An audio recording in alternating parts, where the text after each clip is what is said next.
제가 이번 시간에는 아마 여러분들이 굉장히 익숙하면서도 조금 뭐랄까 멀게 느껴졌던 그러한 부분들에 대해서 좀 함께 나눠 보려고 하는데요. 뭐냐면 뭐 제가 제목은 거창하게 디지털 마케팅이라고 해 놨지만 사실 마케팅의 굉장히 그 뭐랄까요? 기본의 기본 정도라고 할까요?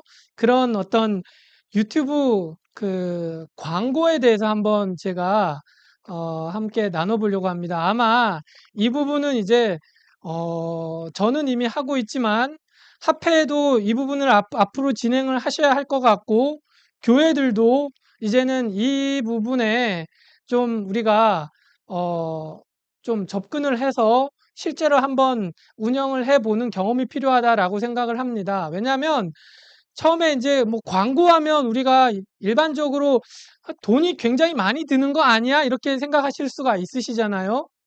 그런데 우리가 사실 어 비용을 많이 들이지 않고도 충분히 성과를 낼 수가 있습니다. 제가 이런 비교가 적당하지 않을지도 모르겠지만, 예전에 저희가 종이 전단지나 포스터 만들어 가지고 배포하고 붙이고 한 것보다 더 적은 비용을 들여서 훨씬 더 큰 성과와 효과를 낼 수 있는 게 디지털 마케팅이라고 생각합니다. 저는 경험을 했고요. 그리고 지금도 계속 운영을 하고 있고요. 그래서 이 부분에 대해서 여러분들이 좀 한번 관심을 갖고 여러분들이 어떤 부분에서 뭐 연합회가 이렇게 사용한다, 이렇게 활용한다 해서 여러분들이 모두가 동일하게 사용할 수 있는 건 아니라고 생각을 해요. 하지만 이 어떤 기본적인 방식을 여러분들이 이해하시면 여러분의 교회에서나 합회에서 충분히 활용할 수 있는 어떤 활용 방안을 저는 분명히 여러분들 스스로가 발견하고 또 활용할 수 있을 거라고 그렇게 생각을 합니다. 제가 강의를 시작하기 전에 영상을 하나 보여드리도록 하겠습니다.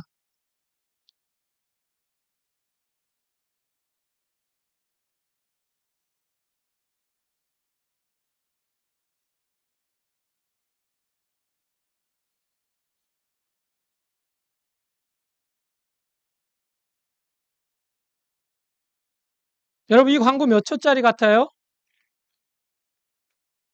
몇 초 같습니까, 여러분, 이 광고가? 15초입니다. 15초. 15초인데 여러분, 이 광고 보시면서 어땠어요? 울컥하셨어요? 네.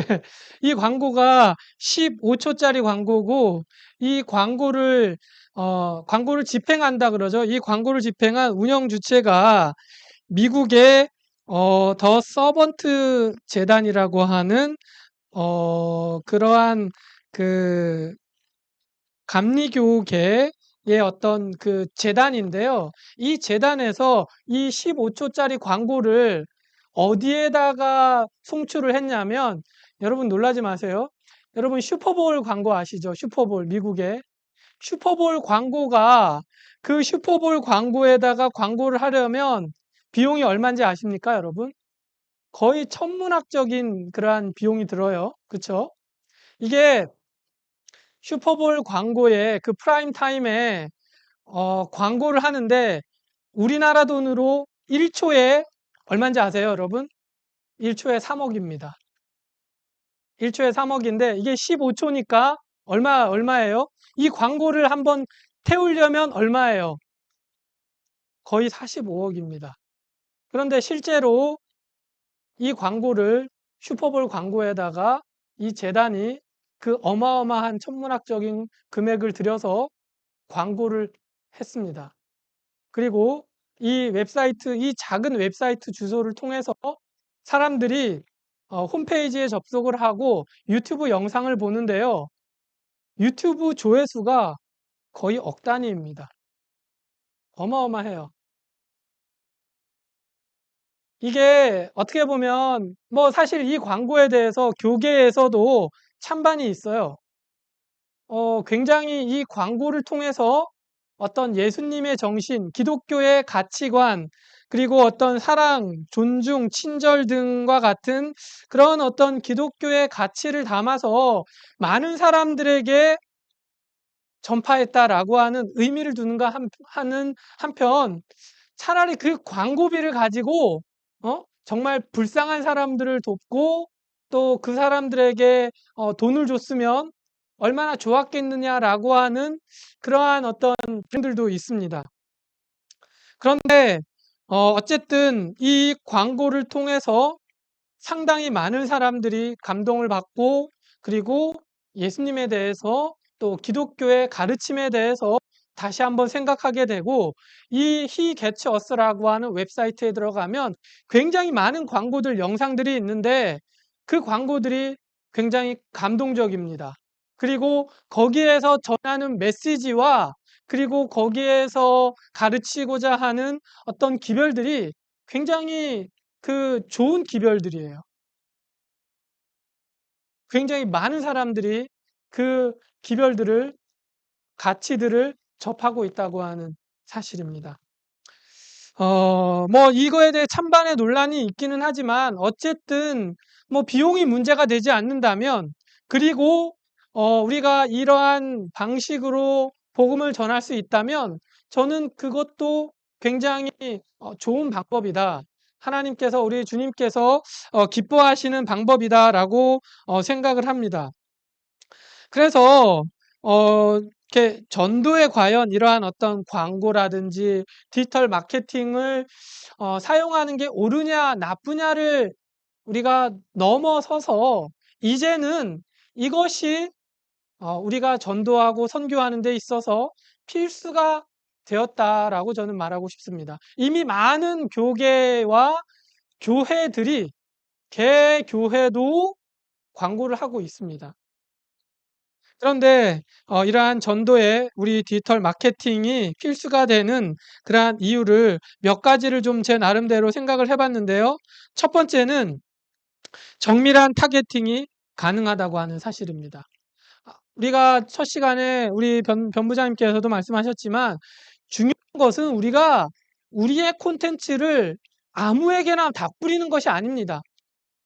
막 뿌리는 것이 아니라, 우리가 소위 뭐 가을 낙엽처럼 막 뿌리는 그런 방식이 아니라, 우리는 정말 타겟팅을 통해서 정말 이 기별을 받을 만한, 그리고 받을 가능성이 높은 사람들을 우리가 타겟팅을 해서 뿌리는 것입니다.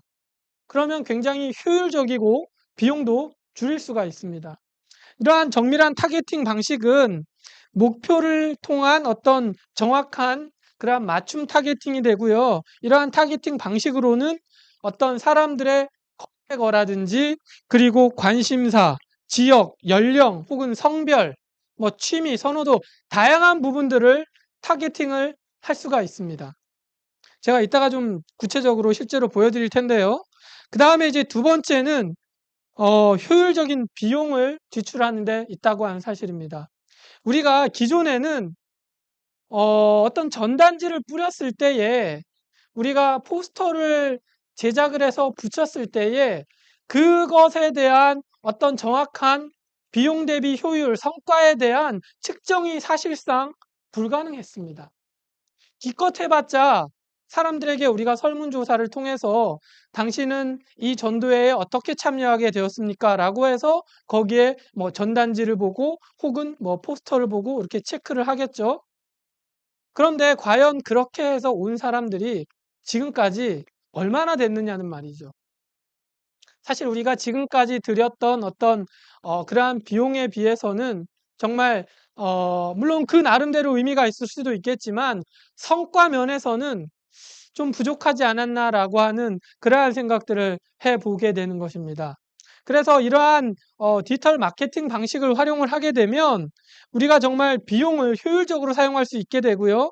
그리고 꾸준히 계속적으로 우리가 이러한 비용을 성과에 따라서 조정을 하면서 예산을 최적화해서 운영을 할 수가 있다라고 하는 사실입니다. 그 다음에 이제 세 번째는 제가 계속 강조하지만 성과가 측정이 가능하고요. 그리고 그 성과 측정과 피드백을 통한 마케팅과 캠페인이 개선이 가능하다고 하는 사실입니다. 뭐 다양한 측정과 그 다음에 개선을 위한 지표들이 다 제공이 됩니다. 그러한 부분들이 있고요. 그 다음에 이제 끝으로 중요한 것은 뭐냐면 이러한 디지털 마케팅을 통하게 되면 굉장히 빠른 성과를 우리가 볼 수 있게 된다고 하는 사실입니다. 신속한 어떤 광고의 효과가 우리에게 바로 체감될 수 있는 그러한 형태로 다가온다고 하는 사실입니다. 자, 여러분 제가 유튜브를 아까 전에 이제 뭐 어떤 콘텐츠를 보기 위해서가 아니라 저는 사람들이 과연 어떻게 광고를 하는지 이 광고를 저는 보기 위해서 유튜브를 많이 들어가는데요. 제가 정말 깜짝깜짝 놀라는 게, 와, 사람들이 정말 이렇게 광고하는구나. 놀랄 지경입니다. 제가 몇 가지 예를 좀 보여드릴게요. 자, 여기 보면, 여기 화면에 뭐라고 나옵니까? 경기도에 거주하시는 45세 이상이신 분들이라고 나옵니다. 제가 경기도에 살고요. 50입니다, 올해. 근데 이렇게 딱 맞춰서 나와요. 그래서 이 광고가 굉장히 타겟팅이 된 광고라고. 여기에는 물론 제가 어떤 구글에 가입될 때에 제공한 제 개인 정보도 있겠지만 유튜브의 검색이나 유튜브에 내가 들어가서 누르는 모든 나의 행동들이 다 거기에 기록이 되고 나름대로 알고리즘을 통해 분석이 되어서 제가 이 임플란트 광고에 뭐가 된 거예요? 타겟팅이 된 겁니다. 그래서 타겟팅이 되어서 저에게 온 거예요. 그러면 이제 이 타겟팅된 광고를 통해서 아랫부분에 보시면 제목도 굉장히 눌러보고 싶게 만들어 놨습니다. 혜택 확인. 뭐 눌러보세요 이런 거 아닙니다. 인터넷에서 광고에서 가장 많이 쓰는 표현이 뭔지 아세요, 여러분? 혜택. 혜택이라는 말을 굉장히 많이 사용합니다. 자, 그러면 이제 여기 보시면 또 웹사이트에 콜 투 액션이라고 하는 혜택 확인 버튼이 나오죠.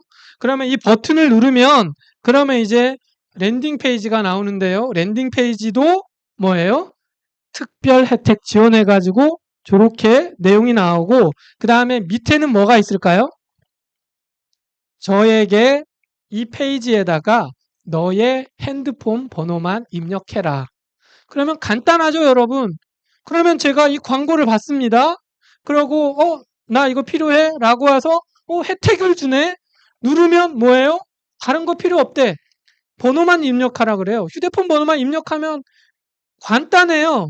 그러면 핸드폰 번호를 입력하면 어떻게 될까요, 여러분?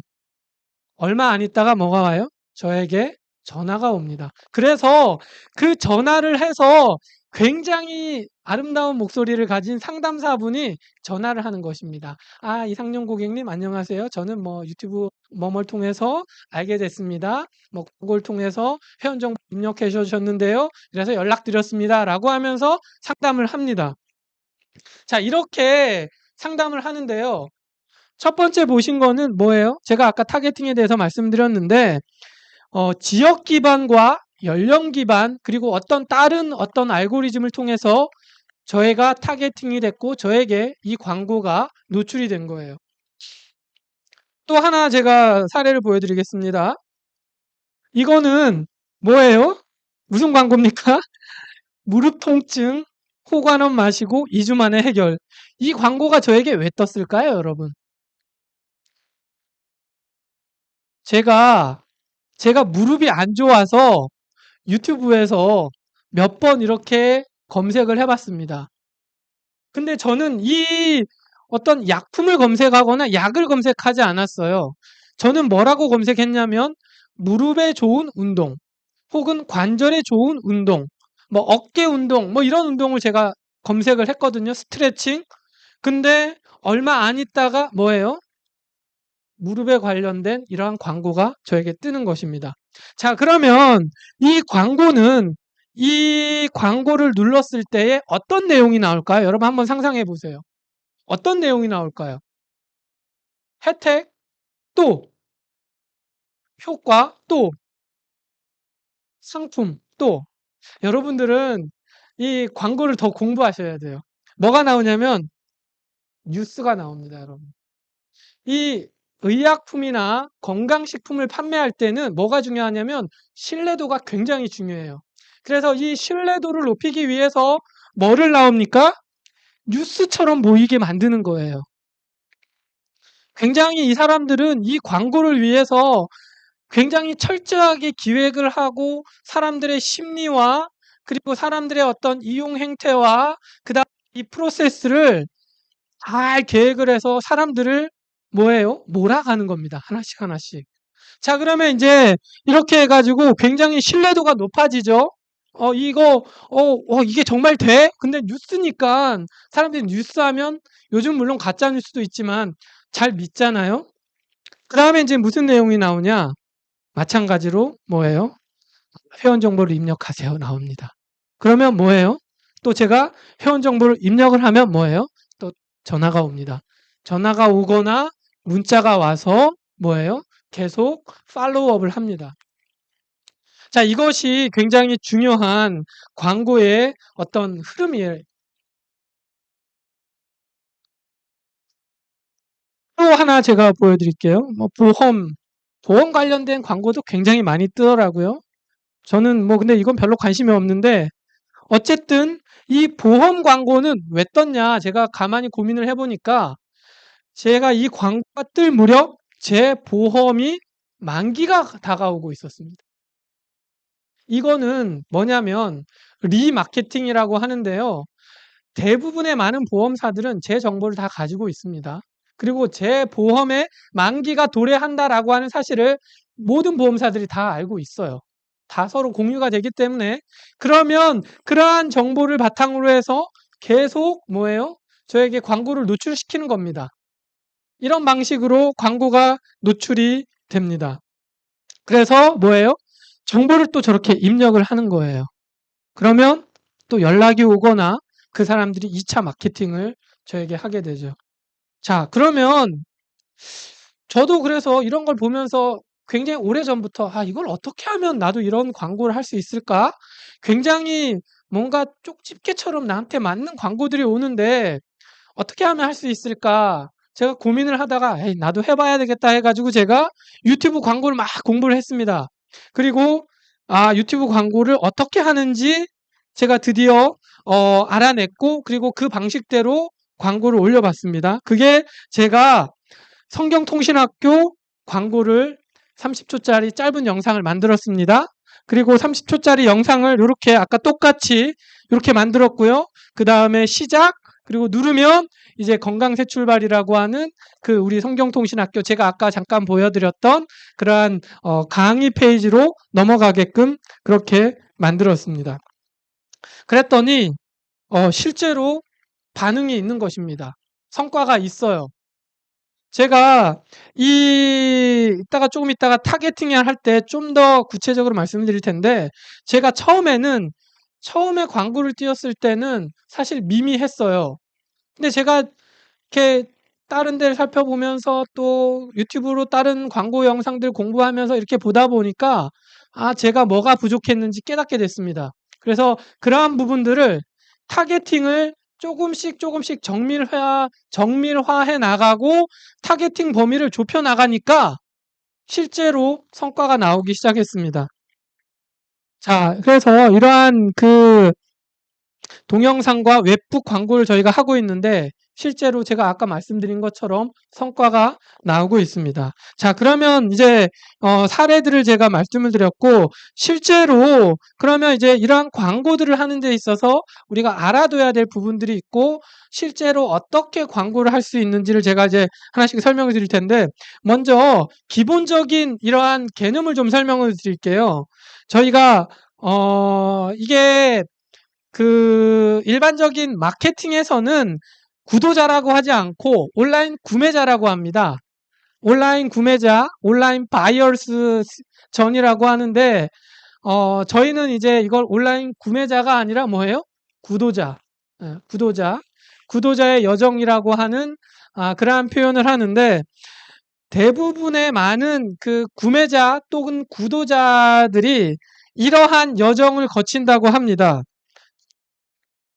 첫 번째는 뭐냐면 인지의 단계, 두 번째는 고려의 단계, 그 다음에 세 번째는 행동의 단계. 요렇게 네 가지 단계를 거치는데요.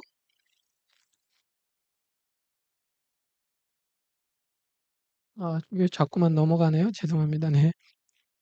첫 번째 인지의 단계, 그 다음에 고려의 단계, 행동의 단계, 충성의 단계 이렇게 네 가지 단계를 넘어가는데 물론 이제 좀 더 세부적으로 들어가면 이 단계를 바로바로 넘어가는 것이 아니라 중간에 단계마다 루프가 있다고 합니다. 마케팅에서는. 그런데 어쨌든 우리가 이러한 순서로 거의 흘러갑니다. 그래서 여러분들이 한번 생각을 하시면 우리가 어떤 제품을 구매할 때 이러한 과정들을 다 거치게 됩니다.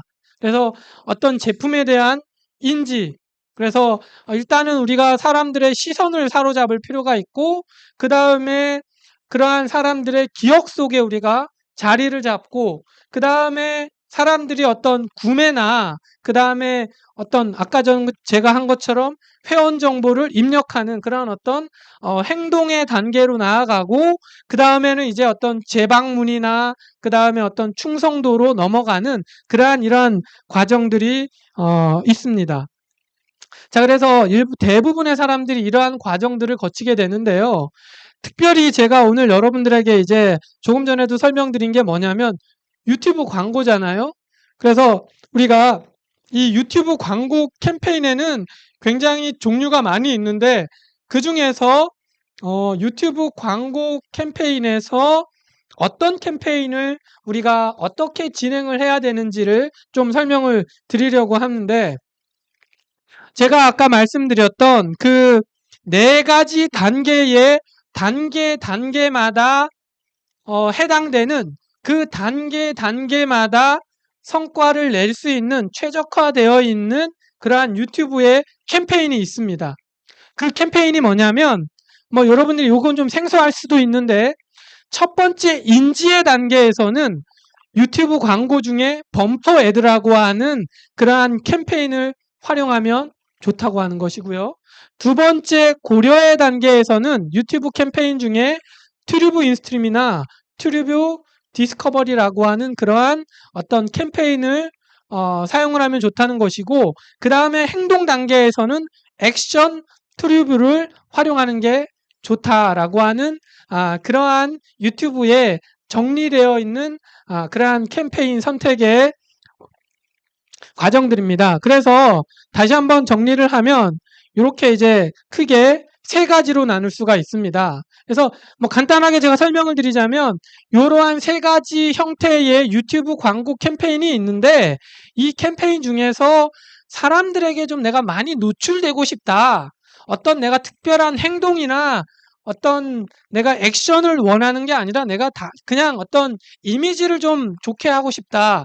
사람들의 시선을 사로잡고 싶다라고 하면 이러한 범퍼 애들을 활용하면 좋고 그 다음에 이제 사람들이 좀 관심을 갖고 좀 참여를 유도하고 싶다라고 하면 저런 튜브 인스트림이나 튜브 디스커버리와 같은 그런 캠페인을 활용을 하고 그 다음에 사람들이 실제로 회원 가입을 하거나 아니면 어떤 제품을 구매를 하거나 하는 그러한 형태로 캠페인을 운영을 하고 싶다라고 하면 그러면 액션 튜브 캠페인을 선택을 해서 한번 운영을 해봐라 라고 하는 그러한 캠페인에 관련된 내용입니다. 여러분들이 이거는 이제 제가 조금 이따가 설명을 하면 아마 이게 이런 내용이구나 라고 아마 이해를 하실 텐데요. 일단은 여기에서 이 정도 아마 여러분이 넘어가셔도 될 것 같습니다. 자, 그러면 이제 이러한 유튜브 광고를 위한 캠페인이 있는데 그러면 우리가 유튜브 광고를 할 때 제가 가장 중요한 게 아까 뭐라고 그랬습니까? 선교에 있어서 타겟팅이라고 했잖아요. 그러면 타겟팅은 어떻게 할 것인가? 타겟팅은 크게 두 가지 방식이 있습니다. 첫 번째는 사용자 기반의 타겟팅이 있고요. 그 다음에 두 번째는 뭐가 있냐면 콘텐츠 기반의 타겟팅이 있습니다.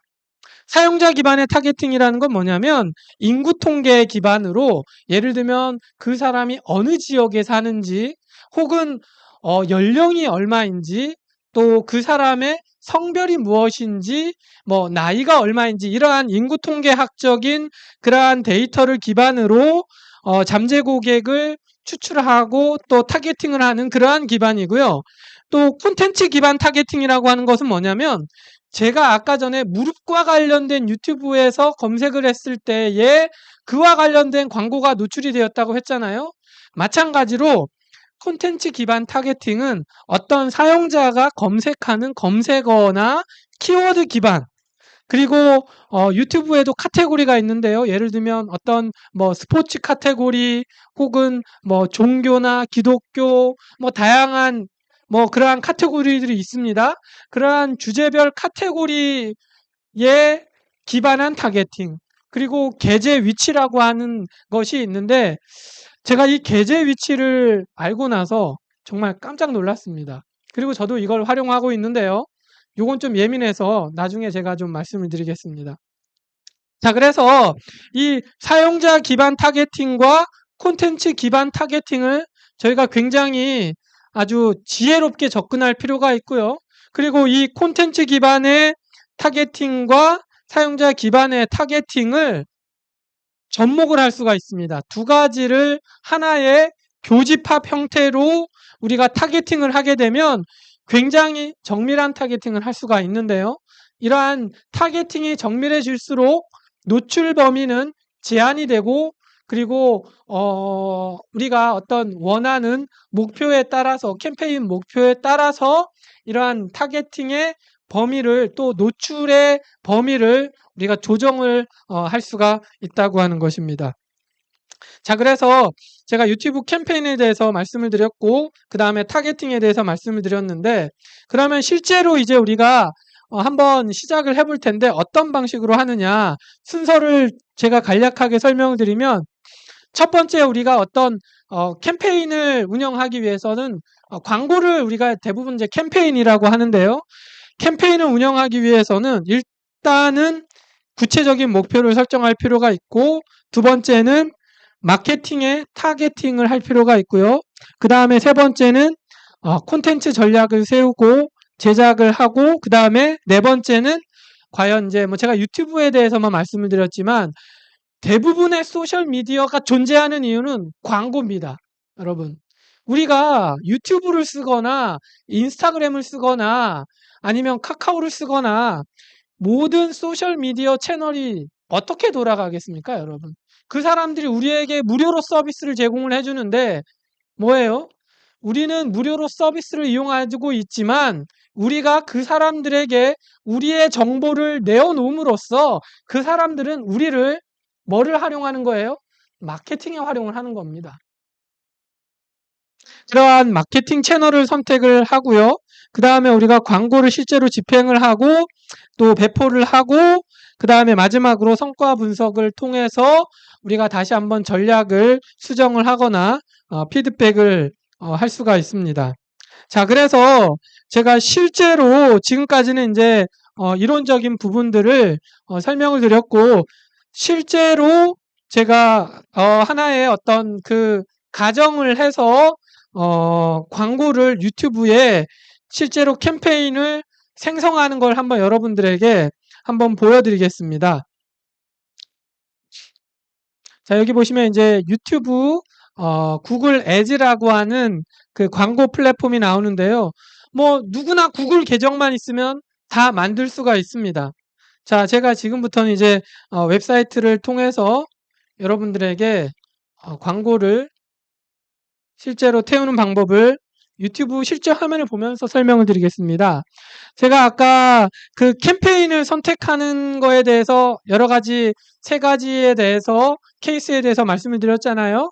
그래서 저희는 주로 제가 보니까 뭐 판매를 하실 분들은 판매하실 수 있습니다. 그런데 저희 교회가 판매를 하지는 않잖아요. 그래서 교회나 우리 같이 이제 비영리 단체에서는 할 수 있는 캠페인이 브랜드 구매 고려도나 브랜드 인지도 도달 범위를 많이 선택을 할 수가 있습니다. 그리고 물론 이제 목표 설정 없이 캠페인 만들기를 해도 되는데요.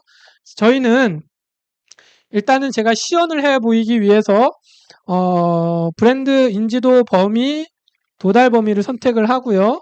이렇게 선택을 하면 캠페인 유형에 디스플레이가 있고 동영상이 있는데, 디스플레이는 여러분들이 이제 뭐 구글이나 혹은 유튜브 같은 데 보다 보면 동영상이 아니라 배너나 이미지 형태로 나오는 그러한 광고가 디스플레이 광고입니다. 그래서 저희는 동영상 광고를 시작을 할 거고요. 여기 보면 이제 캠페인 하위 유형에 도달 범위 캠페인이 있고 뭐 오디오가 있는데, 저희는 도달 범위 캠페인으로 선택을 하고, 그 다음에 여기에서 효율적 잠재 고객 도달, 제가 아까 잠깐 말씀드렸던 범퍼 광고라든지 인스트림이라든지 그 다음에 여러 광고의 조합으로 선택을 해서 한번 광고를 실제로 한번 만들어 보겠습니다. 생성을. 자, 그래서 굉장히 단순하지만, 유튜브가 이렇게 광고하는구나. 나한테 온 광고가 이런 과정을 통해서 왔구나. 나도 이렇게 광고를 해야 되겠다라고 하는 어떤 여러분들만의, 여러분들이 이걸 다 못하더라도 그런 인사이트를 발견하시면 저는 뭐 성공이라고 생각을 합니다. 그래서 캠페인 이름은 이렇게 그냥 뭐 임의로 하셔도 되고요. 그 다음에 입찰 전략은 여기 보시면 이제 타겟 CPM이 기본적으로 설정이 되는데, 타겟 CPM이라고 하는 입찰 전략은 뭐냐면 1000회당 조회수에 대한 금액을 정하는 겁니다. 이게 CPM은 1000회당 조회수예요. 그래서 예산을 이 CPM에 맞춰 가지고 정할 수가 있는데, 캠페인 총 예산을 정할 수도 있고, 내가 하루에 얼마를 광고를 하겠다라고 하는 그 일일 예산으로도 지정을 할 수가 있습니다. 그래서 내가 어떤 동영상을 광고를 태운다고 합니다. 광고를 태우는데 하루에 뭐 한 5,000원만 쓰겠다. 실제로 저희도 5,000원, 뭐 어떨 때는 뭐 좀 많이 쓸 때는 하루에 10,000원 정도도 쓰는데요. 5,000원만 해도 수천 명에게 도달이 됩니다. 5,000원만 해도요. 영상 조회수가. 그러면 내가 일일 예산을 5,000원으로 하겠다.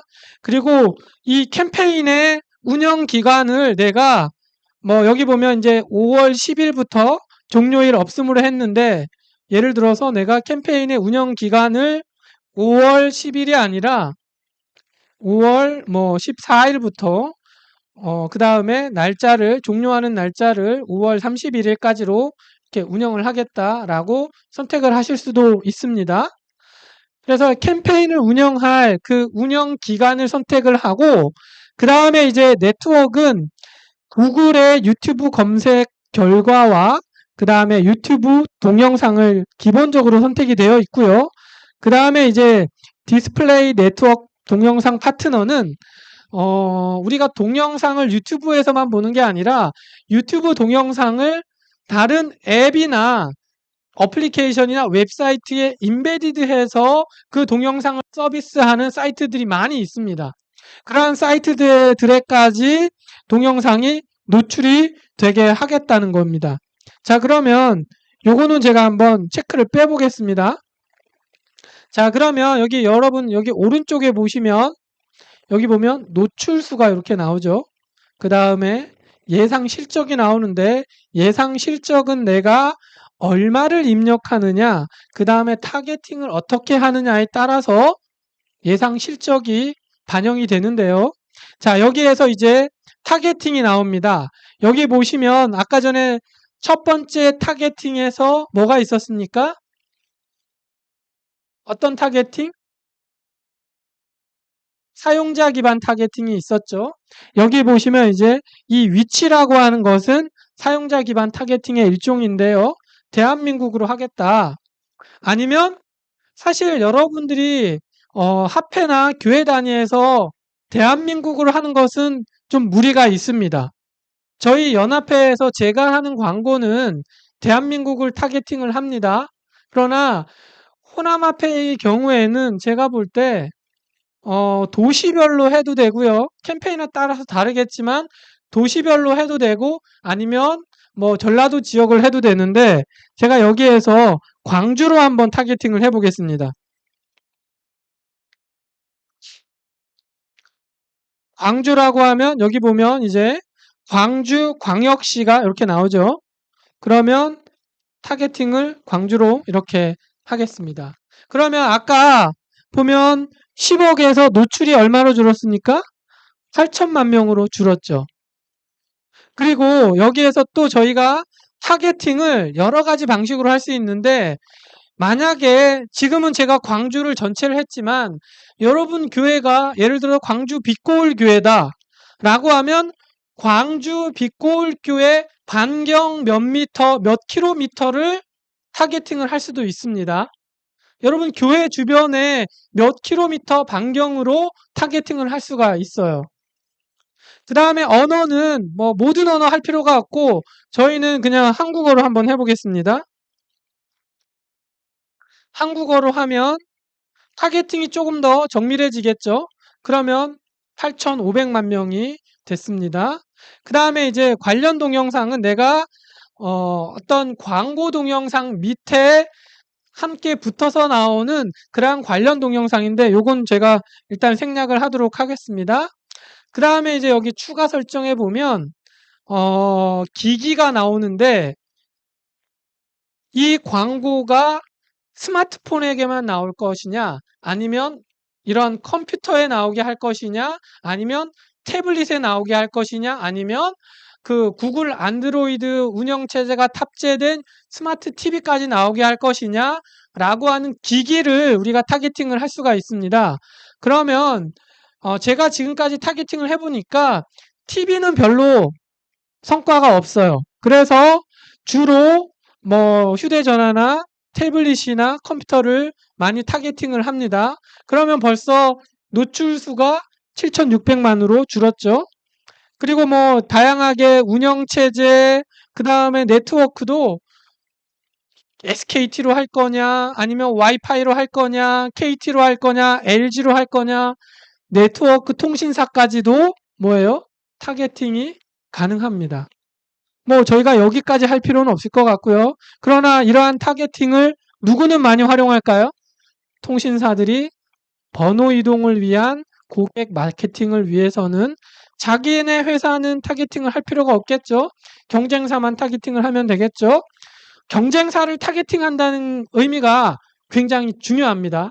제가 예민하지만 저희도 나름 경쟁사 타겟팅을 하고 있는데요. 자, 그리고 여기에서 게재 빈도라고 하는 것이 있습니다. 노출 빈도가 있고 조회 빈도가 있는데, 여러분 아까 전에 우리 변 목사님께서 그 마케팅의 원칙 중에 굉장히 중요한 말씀을 하셨는데, 사람이 어떤 그 광고나 어떤 캠페인에 최소 몇 번이에요? 7번 이상은 뭐가 돼야 돼요? 노출이 돼야 됩니다. 그러기 위해서 저희도 뭐예요? 여기에다가 노출 빈도를 7이라고 넣겠습니다. 근데 이 7이 하루에 7번이 되게 할 수도 있고요. 일주일에 7번 혹은 한 달에 7번이 되게 할 수도 있습니다. 그것은 이제 광고의 캠페인 성격에 따라서 다른데 노출 빈도를 제한을 할 수가 있어요. 예를 들어서 우리가 노출이 너무 많이 된다. 광고 노출이 그러면 오히려 뭐예요? 광고 부작용이 생길 수도 있습니다. 이미지가 안 좋아질 수도 있어요. 그래서 가능하면 노출 빈도나 조회 빈도를 제한을 해주는 것이 사람들에게 어떤 부정적인 이미지를 심어주지 않고, 그리고 또 뭐예요? 예산도 효율적으로 사용할 수 있는 그러한 방법이 되겠죠. 광고 일정은 내가 광고가 게재되는 시간을 선택할 수가 있습니다. 하루 24시간 되게 할 수도 있고요. 특정 시간 몇 시부터 몇 시까지 되게 할 수도 있고요. 그 시간을 말하는 것이고요. 그 다음에 이제 뭐 제3자 측정은 넘어가고, 그 다음에 이제 여기에서 더 디테일하게 사용자 기반 타겟팅이 나오죠. 여기 아까 인구 기반의 연령과 성별, 자녀 유무, 가계 소득까지 다 타겟팅을 할 수가 있습니다. 그래서 기본적으로 제가 타겟팅하는 것은 알 수 없으면 다 빼고요. 그 다음에 사실 이렇게 하면 안 되는데 저희는 효율을 좀 더 저비용 고효율을 하기 위해서 요 정도 연령은 제외를 합니다. 그리고 알 수 없음은 제외하고요. 요렇게만 타겟팅을 해도 굉장히 타겟팅이 정밀해집니다. 그러면 이렇게 1800만 명까지 떨어지잖아요. 자, 그다음에 이제 잠재 고객 세그먼트라고 하는 부분이 있는데 사실 이 부분만 가지고도 제가 몇 시간을 강의를 해야 되는데 이건 뭐냐면 잠재 고객이라고 하는 것은 뭐냐면 예를 들면 제가 아까 전에 저희 성경통신학교 홈페이지에 회원이 있다고 했잖아요. 약 한 14,000명 정도가 있고요. 그 다음에 또 재림마을에 회원이 있습니다. 그리고 저희 재림교회 유튜브 채널이 구독자가 약 10,000명 이상이 되고 또 호프 채널 뭐 다양한 저희 교단에서 운영하는 채널들의 구독자와 회원들이 있습니다. 그러한 구독자와 회원들 그리고 재림마을 어플을 설치한 사람들을 여기에다가 잠재 고객으로 타겟팅을 할 수가 있습니다. 또 어떤 것까지 가능하냐면 여러분 여러분이 앱스토어에서 혹은 구글 플레이 스토어에서 어떤 앱을 많이 사용하잖아요. 저는 타겟팅을 할 때 성경 앱, 성경 앱이 구글 플레이나 아이폰 그 앱스토어에 성경과 관련된 어플리케이션이 굉장히 많이 있습니다. 종류가 굉장히 많아요. 그리고 그 앱을 설치한 사람들이 굉장히 많아요. 여러분 한번 생각해 보세요. 성경 앱을 설치한 사람들은 누구일 확률이 높아요? 기독교인일 확률이 높죠. 그러면 그만큼 현재 여기에 우리가 기독교인에 대한 분류는 없는데 성경 앱이나 혹은 기독교 유튜브 채널 제가 힌트를 드리는 겁니다. 기독교 유튜브 채널이나 기독교 웹사이트에 방문하는 사람들은 어떤 사람일 확률이 높아요? 크리스찬일 확률이 높아요. 그런 사람들을 우리가 잠재 고객으로 타겟팅을 할 수가 있습니다. 자, 그렇게 타겟팅을 한 다음에요. 여기에 또 우리가 다양한 키워드를 입력할 수가 있습니다. 예를 들면 성경통신학교의 주종목이 뭡니까, 여러분? 요한계시록, 다니엘, 말씀의 향기, 건강새 출발 이 네 가지 과목과 관련된 키워드를 제가 나름대로 연구를 하고 조사를 해서 설정을 해가지고 여기에 입력을 합니다. 그러면 지금 기본적으로 제가 예를 들면 광주 지역에 있는 사람들을 대상으로 그리고 성경 앱이나 유튜브 기독교 채널에 들어가서 구독을 한 사람들을 타겟팅을 했고 그 다음에 여기 키워드에다가 요한계시록, 다니엘 혹은 뭐 어떤 뭐 말씀의 향기와 같은 그러한 복음, 뭐 복음서, 계시록, 뭐 성경 예언, 지구 종말 이러한 타겟팅을 하면 그러면 뭐예요? 그러한 사람들에게 제가 운영하는 이 광고 캠페인이 노출이 될 확률이 높아지겠죠. 그리고 제가 원하는 그러한 타겟팅에 점점 가까워지겠죠. 자, 그러면 우리가 밖에 나가서 사람들에게 물어보지 않고 그냥 뭐예요? 전잔지를 돌리고 포스터를 붙이는 것보다 훨씬 더 뭐예요? 우리가 복음을 전하기 쉬운 그리고 그들이 복음을 접했을 때에 조금 더 반응할 수 있는 그런 확률이 높은 분들이 여기에 타겟팅이 되겠죠. 자, 제가 여기 주제가 있고 카테고리가 여러 가지가 있습니다. 여기에 보면 종교 카테고리가 있고요. 집단 사회라고 하는 곳에 보면 종교 및 신앙이 있고 그 다음에 기독교 카테고리가 있습니다. 자, 확 줄었죠, 여러분? 제가 아직 키워드를 입력은 하지도 않았습니다. 자, 그리고 요 부분은 조금 예민한데요. 게재 위치라는 것이 있는데요. 게재 위치는 뭐냐면 내가 이 광고를 어떤 특정한 유튜브 동영상에 광고를 붙이겠다. 혹은 특정한 유튜브 채널에 내가 이 광고를 붙이겠다. 라고 하는 것입니다. 물론 100% 노출이 보장되지는 않습니다. 그런데 노출이 굉장히 많고 그 노출에 대한 조회와 전환이 이루어지고 있는 것을 실제로 저는 경험을 하고 있는데요. 한 가지 예를 들자면 제가 기독교와 관련된 굉장히 많은 유튜브 채널들이 있습니다. 저는 그 유튜브 채널들 주소를 다 엑셀 시트로 데이터화해서 유튜브 채널 주소와 그리고 구독자 수, 그 다음에 그 채널의 어떤 성격을 다 정리해 놨습니다.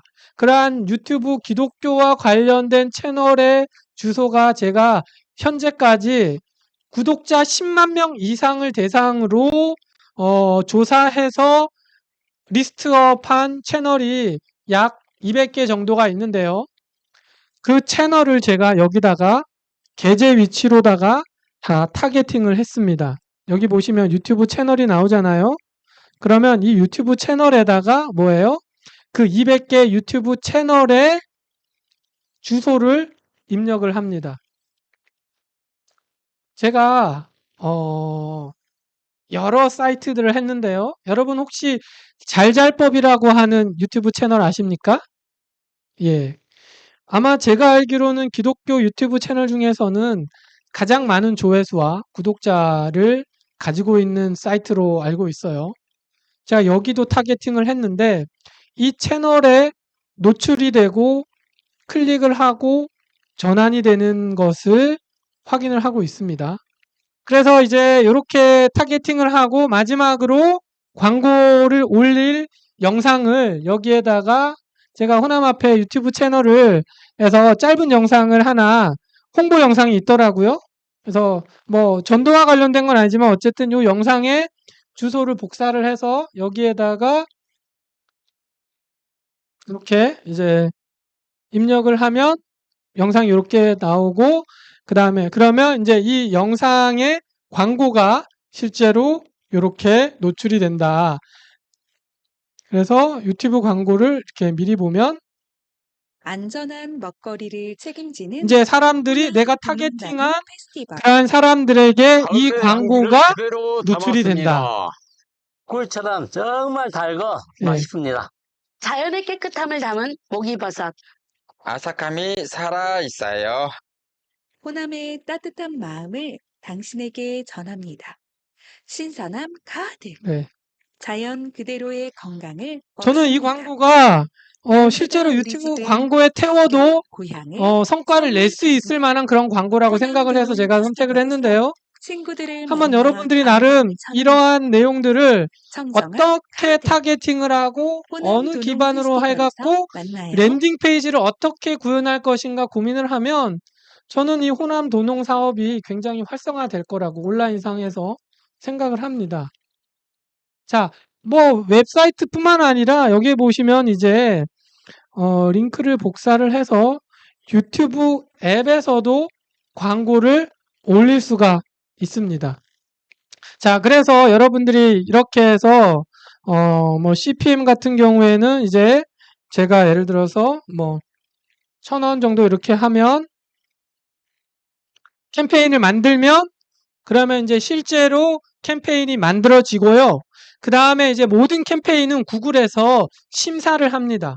내가 캠페인을 만들었다고 해서 바로 광고가 노출되는 것이 아니라 캠페인을 구글에서 심사를 한 다음에 그 다음에 캠페인이 승인이 되면 그때부터는 광고가 실제로 노출이 되게 되는데요. 제가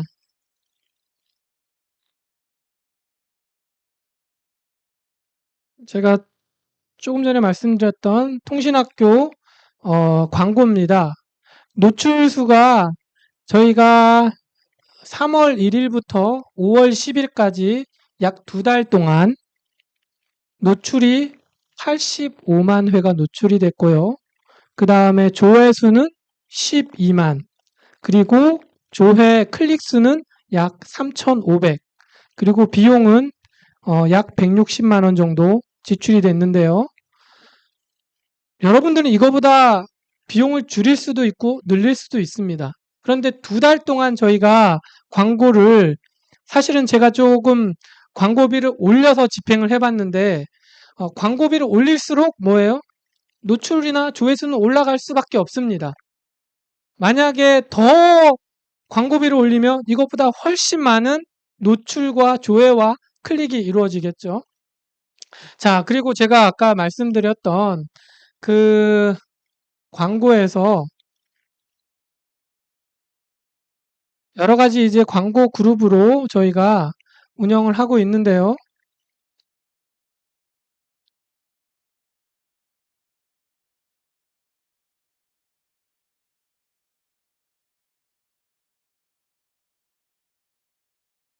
제가 아까 말씀드린 것처럼 여기 보시면 제가 타겟팅한 유튜브 채널들이고요.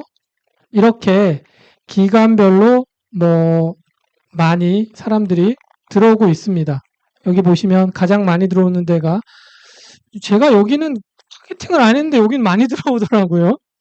그 다음에 빅컴퍼니라고 하는 데는 이제 CCM이나 가스펠 콘텐츠 뭐 여러분 다 아시는 데고 이렇게 최근에는 좀 많이 줄었는데 굉장히 계속해서 유입이 되고 있습니다. 이런 내용들을 보고 있고 이거는 이제 요 하나의 캠페인에 대한 내용이고 여기 건강 새 출발과 관련돼서 계제 위치 그 다음에 말씀의 한계와 관련된 계제 위치 요한계시록과 관련된 계제 위치 전체가 다 각각의 개별적인 통계들을 다 제공을 해주고 있습니다. 그래서 어떤 채널들을 통해서 어떤 과목이 조금 더 사람들에게 노출이 잘 되고 반응이 좋은지도 제가 이제 분석을 하고 있고요.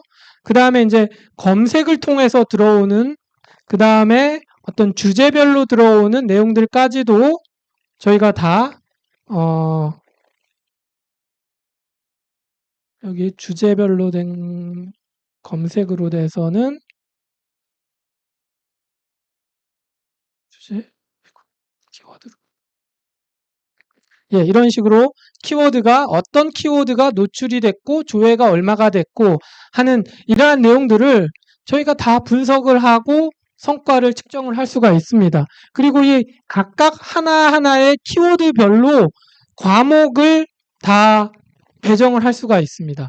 예를 들면 내가 계시록과 관련된 키워드는 계시록으로 사람들이 들어가게 하고 다니엘과 관련된 키워드는 다니엘 강의로 들어가게 하고 이런 어떤 그 배정과 그 다음에 어떤 그 랜딩 페이지 최종 도착 URL 세팅이 가능하다고 하는 사실입니다.